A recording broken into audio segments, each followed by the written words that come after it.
One of the true classics of American literature, better known to us in its famous film version, is a novel by L. Frank Baum, published in 1900 as The Wonderful Wizard of Oz.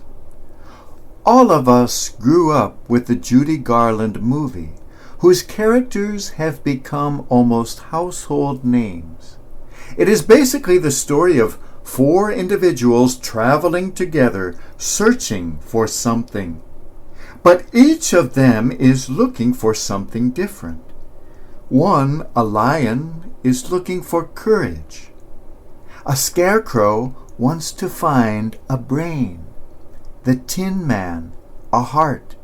And poor Dorothy just wants to find her way home. Strange travel companions these, but they help each other along the road to the elusive wizard who can surely give each of them what they want. In the end, each of them finds what they have been seeking, but in a very different way from what they expected. The Scarecrow, who had no brain and thought he needed one, turns out all along to be the smartest of them all. "Can't you give me brains?" he asks in despair. "You don't need them," he is wisely told. "You are learning something every day. A baby has brains, but it doesn't know much.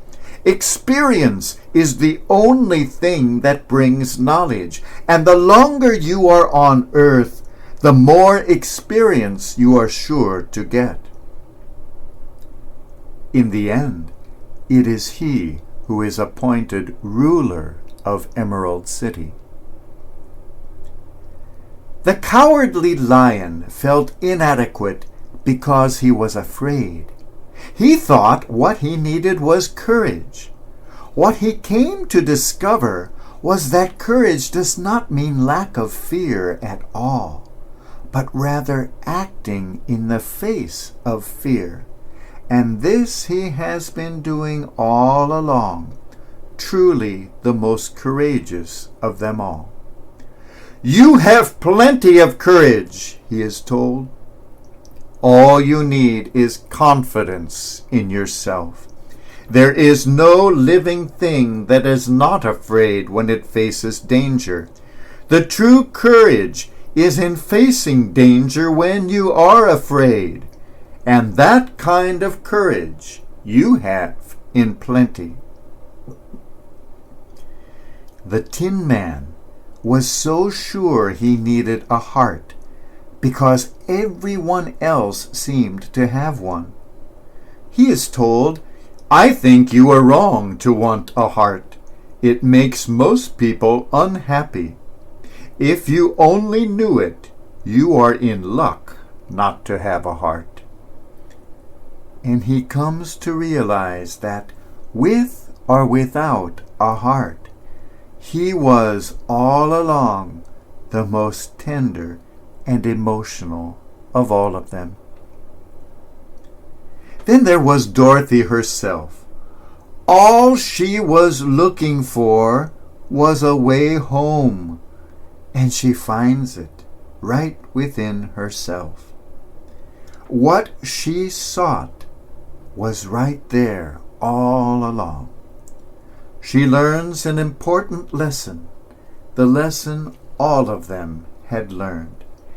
"If I ever go looking for my heart's desire again, I won't look any further than my own backyard, because if it isn't there, I never really lost it to begin with." What are you looking for?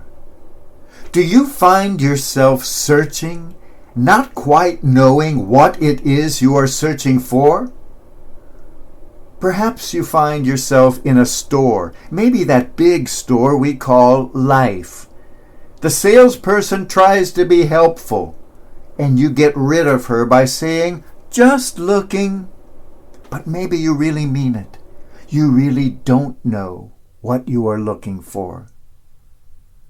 Or perhaps you think you know exactly what it is, only to find that what you have been looking for isn't what you need at all. You press the button on the search engine and find that even Google can't help you because you are searching for the wrong thing entirely.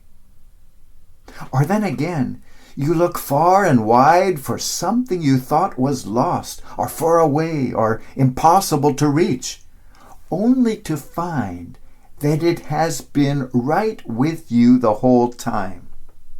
You spend the morning looking for your glasses until someone points out to you that they are right there on your face. What are you looking for? A very good question, perhaps the most important one of all. It is the question posed by the Christ when he sees the two strangers trying to follow him. It is the question posed by the Christ whenever someone tries to follow him. What are you looking for? Is it courage you are seeking? Perhaps the courage to face life's struggles? Maybe that courage is wrapped right inside your fear. Are you looking for wisdom, knowledge, understanding, just to figure out what this thing called life is all about? Allow life itself to teach you. You think you need a new heart because yours has been broken once too often? Well, hear the sage words of Oscar Wilde. Ah, happy they whose hearts can break and peace of pardon win. How else but through a broken heart may Lord Christ enter in? Or maybe, like Dorothy, you feel you've lost your way, gotten off the track, and you just want to find your way back. You feel out of place, a stranger, homesick for something you have never seen. Allow your eyes to be opened, and you will find that the way back, the way to yourself, the way to God, the way home is right under your feet, waiting to be trodden. What are you looking for? The haunting question of the Christ echoes in your own searching heart. Seek no further than in the eyes of the inner Christ gazing at you. Hear the words of the mystic poet Rumi calling to you. What you seek is seeking you.